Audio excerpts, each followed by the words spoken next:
Alright, good morning everybody. For me and Ed's senior project, we had decided that we would create a summer lunch program that would help feed kids at elementary schools throughout our community who may not have access to lunches at home. And that's because they either sometimes can't afford it or their parents are working and there's no one there to feed them. Alright, this program will be operating this summer.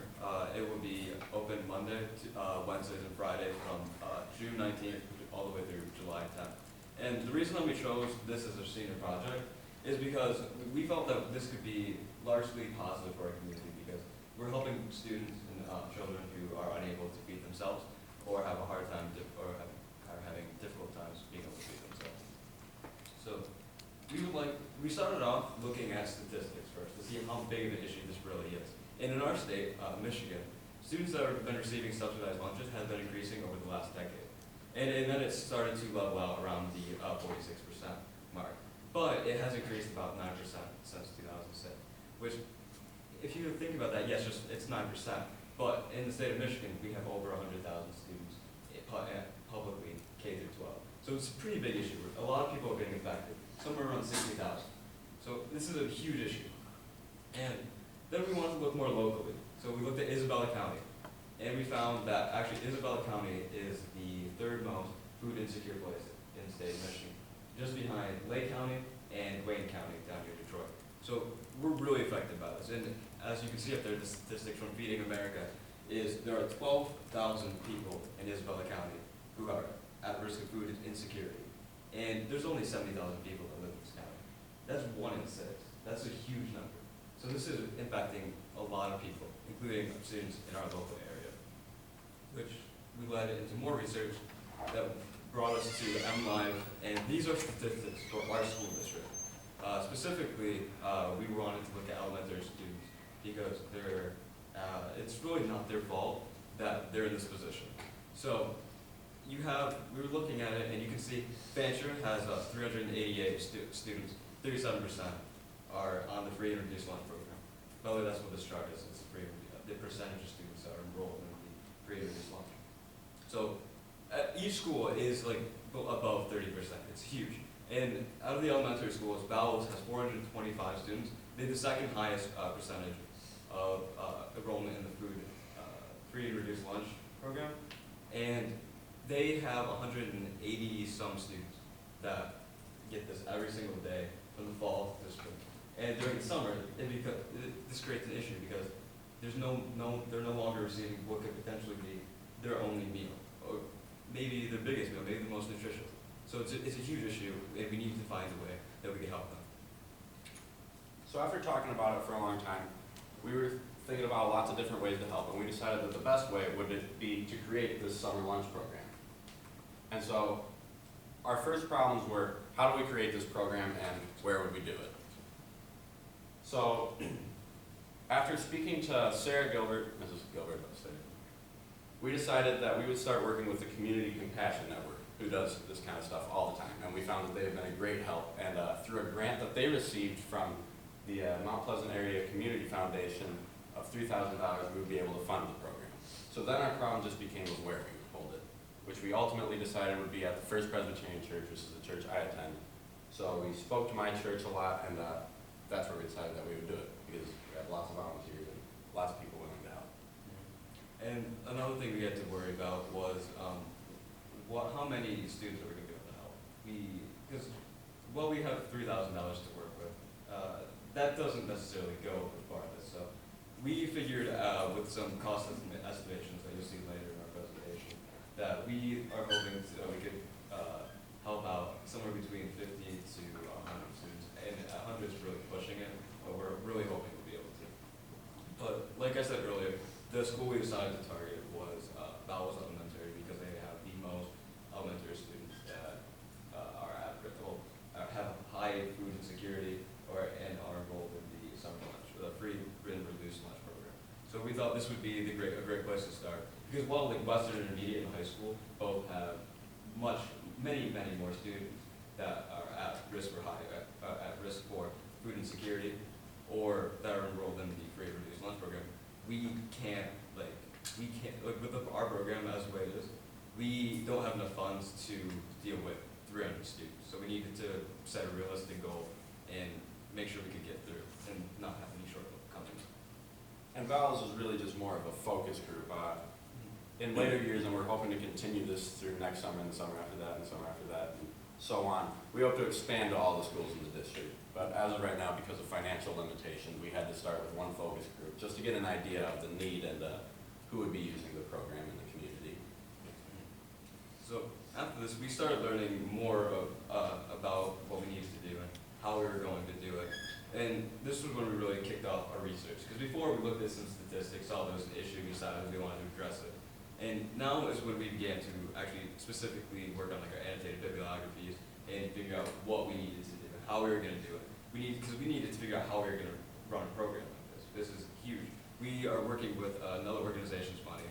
Neither of us have put on anything of this size before, and so it really just came some issues that we had to address. And the first issue that we found there was a remedy to was how are we going to do it? Because that's really the most important thing. What are we going to do? So we started looking for other programs that offered similar things for programs for lunches during the summer. And we found a program called No Kid Hungry, and they had a lot of helpful information because what they published a bunch of studies reflecting for what they did wrong, and how they thought they could improve. And one of those things was they had all their sites had an open site model, which meant they publicized it, and they expected people to come in and try to receive food off of the free will. And it sounds a little bad when you say free will like that.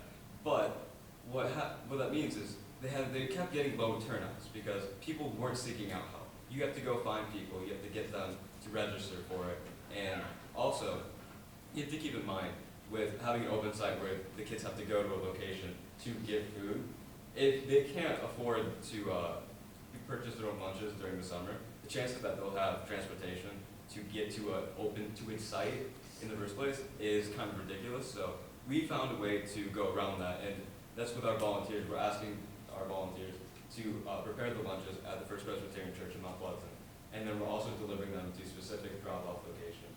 So that way we can get the food to the students without having to go to a site, because that has low retention rates, and that was a huge issue for all the programs that we saw.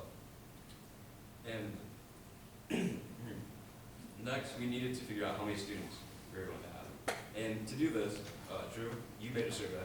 Yeah, so we sent out flyers to VALS, both the students and the parents, and the flyers basically consisted of filling out what your address is, do you think you'd participate in this program, and then any questions or concerns. And using this, we would get an idea of who would be participating. So this is how we found out that we would be serving somewhere between 50 and 100 students based on the needs shown at VALS. Now that's a lot. That's a big need in the community. So, and on top of this, one of the things that we wanted to keep in mind with our surveys, because initially we wanted it to be need-based, so you have to qualify for it. But we thought that might be a little worrying for parents because we don't want to attach a stigma to the lunch program. We really just want to help any students that might have a hard time getting meals during the summer. And then our last big problem was what the heck were we going to feed these kids? Because we have like a rough idea of what we eat for lunch and stuff, but we didn't really know what would be the best thing for a summer lunch program. So what we did is we looked at the Food and Nutrition Services summer lunch program, or their version of the summer lunch program. And they have listed on their website the meal patterns that they use. And basically we modified it slightly, and you'll see it later. You'll see Drew's notes, not my notes, on the prices and stuff, on how we were going to make the meals, the bag, that we will be delivering to students during the summer. And next slide, you'll see, this is me doing a little bit of a photo op with taking some notes on various meats and then also carrots. So, yeah, so ultimately we decided to go with a fairly standard lunch. So the lunch would consist of either a bologna and cheese sandwich, a turkey and cheese sandwich, a ham and cheese sandwich with either a milk or a juice box, a granola bar, and some carrots. And we thought that was pretty standard. So then what we had to do is we had to figure out a price to make sure that we could pay for all of this. So what we did is we went around to Myers, Walmart, Gordon's, Sam's Club, and Aldi's, and we took different pictures and found price comparisons of different foods throughout the town. And ultimately, we found that we only really needed food from Gordon's and Walmart because those were the cheapest. So at that point, we decided, we brought it down to what would be the price per bag of a lunch. And we found that the price would be from $1.78 to $1.90 based on whether or not you get ham or turkey, basically. And that brought the total cost of the program for this time that we're focusing on to $2,136 to about $2,280, which was covered by our grant, so we were sitting good. And if we do, if for some reason we get more students and we have to find more money, we are searching for other options for gathering funds if necessary. But we're not quite at that point yet. And Drew? So this was, these are some pictures of me as I was first presenting it to the entire congregation of my church, just to, get permission to use the facilities at the church, and also as a way to ask for volunteers, because we were using all the church volunteers to help prepare the lunches and deliver them. And then this was me speaking to the church's session to get the real permission, and that's stuff like finances, as well as, this is a confirmation that yes, we can use church members to do this program, and we received blessings from both, so. And finally, we would just like to talk to you guys a little bit and ask if anyone is actually interested in helping out the summer lunch program. Drew and I will be, you can just talk to us after class or something, where we will be needing volunteers to help make and deliver lunches.